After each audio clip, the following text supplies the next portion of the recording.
Masmavi Mutfak'ta hoş geldiniz. Sevgili arkadaşlarım, bugün sizlere torunlarıma yaptığım bulut gibi hafif, şahane bir poğaça tarifim var. Hemen başlıyorum. İyi seyirler dilerim. Tarifimiz için gerekli malzemeler: yarım su bardağı ılık su, yarım su bardağı ılık süt. Ben sütü dolaptan alıyorum. Suyu da biraz kettle'da ısıtıp döküyorum. Ilık bir malzeme hemen elde etmiş oluyorum. Bir paket toz maya, bir yemek kaşığı da şekerimizi ilave edelim. Tel çırpıcıyla güzelce bir karıştıralım ve tezgahta 1-2 dakika bekletelim. Ve 2 dakikanın sonunda maya tamamen erimişti. Tam istediğimiz gibi. Çeyrek su bardağı, ben onu gram olarak da tarttım. Tam 60 gram sıvı yağ ilave edelim. 2 tane yumurta akı, yumurta sarısını kenara ayıralım. 1 tatlı kaşığı tuz.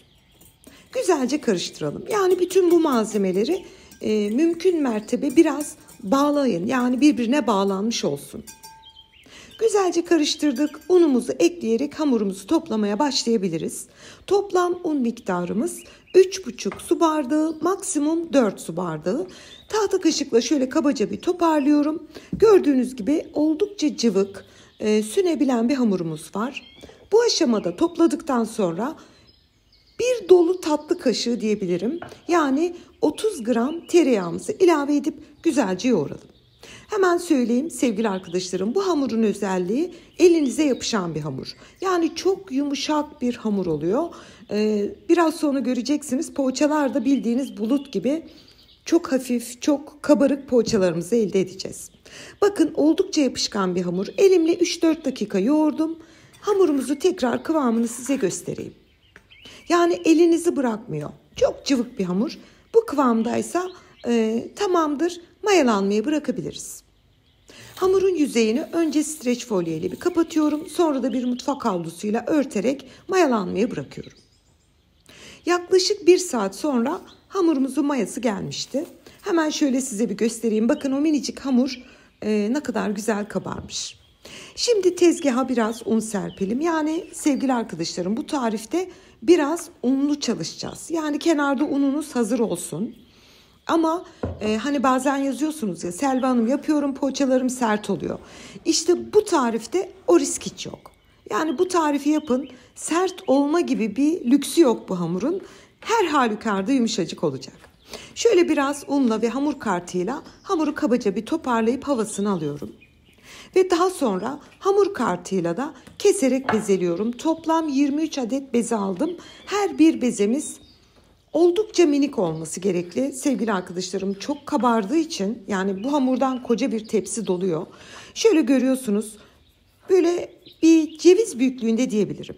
Hamur kartıyla hamurları kesiyorum. Oldukça yumuşak bir hamur olduğu için elimi biraz una bulayarak hamurdan bezelerimi alarak hazırlıyorum. Bu arada bezeleri nasıl aldığımı da size gösteriyorum. Kendi nasıl katladığımı görün. Bu arada ben bu tarifimi Almanya'daki evimin mutfağında çekiyorum. Yadırgamayın. Benim hem Türkiye'de hem Almanya'da bir evim var, biliyorsunuz. Şu an Almanya'dayım, bu çekimi yaptığımda, daha doğrusu. Almanya'daydım. Torunlarıma poğaça yapmıştım. Onu da dedim ki YouTube'a kaydedeyim. Hem de sizler yapın. Evinizde çocuklara, kendinize. 23 adet beze alıp üzerine örtüp kenara aldım. İç harcımız için 200 gram beyaz peynir, biraz da maydanoz kıyarak hazırlamıştım. Ve şekil vermeye başlıyorum. Tezgahta sevgili arkadaşlarım belki 10 dakika beklettim. Yani öyle çok bekletmenize gerek yok. 5-10 dakika yeterli. Şimdi bir oklava yardımıyla her bir bezemizi 15 santim olacak uzunlukta açalım. Yani uzun bir hamur açıyoruz. Ortasına, en baş kısmına peyniri ekleyip rulo yaparak saralım. Tekrar gösteriyorum size. Bu arada bu açma ve katlama işlemleri şekli için değil, poğaçamızın güzel kabarması ve yumuşamasına etki sağlayan bir şey. Yani güzel görünsün diye yapmıyoruz. Bu katlama işlemleri, bilirsiniz, ekmek yaparken de çok önemlidir. Poğaça yaparken de aynı şekilde bir önem taşıyor. Hepsine peyniri ekledim, katladım. O katladığım yeri güzelce bir yapıştırıyorum ki peynir dışına akmasın. Hatta ben size şimdi detaylıca farklı bir versiyon daha göstereceğim. Yani teknik. Şöyle katlayın sevgili arkadaşlarım. Güzelce yapıştırın. 2 ucunu ortaya yapıştırıp rulo yapın. Yani bu şekilde tekrar detaylı gösteriyorum. Yani Peynirin dışına akma ihtimali 0. İsterseniz kaşar peyniri kullanın, asla akmaz. Bu şekilde yaparsınız. Ve bütün hamurları tepsiye dizdim. 23 adet poğaçamız hazır. Şimdi yüzeyini bir mutfak havlusuyla kapatıyorum. 25-30 dakika tepsi mayası için bekliyorum. Poğaçalarımızın yüzeyine sürmek için 2 tane yumurta sarımız vardı. İçine 1 yemek kaşığı süt ilave edip açalım. Ve yüzeyine serpmek için de 2 yemek kaşığı kırılmış ceviz kullanacağım. Susam da olur, çörek otu da olur, fındık da olur, hiç fark etmez. Bakın sevgili arkadaşlarım, yaklaşık bir 30 dakika sonra o minicik bezeler nasıl bir jumbo gibi kabardı diyorum ben size. Çok güzel bir tariftir. Yani böyle elinizde tuttuğunuzdan bulut gibi diyorum ben bu poğaçalara. Çok güzel oluyor. Mayası gelmiş olan poğaçalarımızın üzerine daha önce hazırlamış olduğumuz yumurta sarısını güzelce sürelim. Sürerken dikkat edin, çok basmayın, kabarıklığını söndürmeyin. Yumurta sarısını sürüyorum ve yüzeyine ceviz serperek bitiriyorum. Ceviz çok yakışıyor sevgili arkadaşlarım poğaçalara. Aklınızda bulunsun. Hani klasik biz hep soğan değil, susam serperiz ya. Ama ceviz inanın ki çok fantastik bir görünümü oluyor. Aklınızda bulunsun. Ve bir diğer püf noktamız, artık biliyorsunuz, bitmiş olan poğaçalarımızın yüzeyine arıtılmış suyu şöyle elimle birkaç defa silkeliyorum. Güzel kabarması için. Poğaçalarımız fırına gitmek için hazır.